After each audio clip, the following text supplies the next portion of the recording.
ای بچه آدم، شاید این ندا رو روزه به ما هم کنند. ای ایشان نوردین، گوشهای شنوات کجا شد؟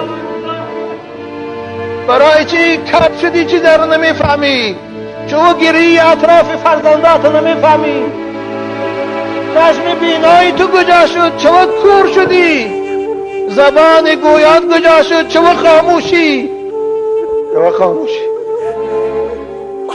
این صوتک، آوازی برا دستی از منبرها بلند گم بزدی، چو خاموشی دیگر آوازت نمیبرد.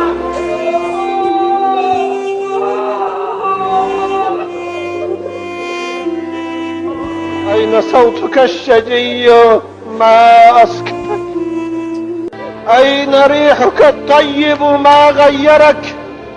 خوشبویی میزدی وقتی که به محفل ها میرفتی، از بدنی تو بوی خوش پاش بشد.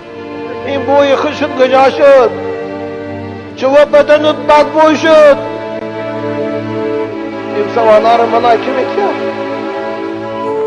یا ابن آدم، ای بچه آدم، جمعت الدنیا ام الدنیا جمعت کرد؟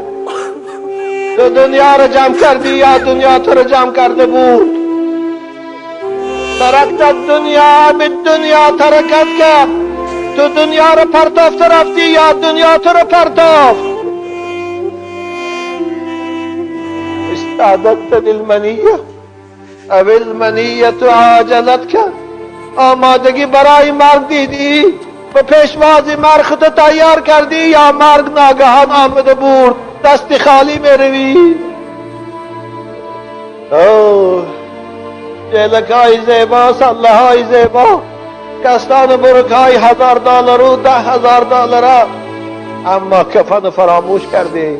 و یاد من نمی بیاد که روز اینها را از بدن ما می برارم. روز لباس ما سیخ بدسان تنک است.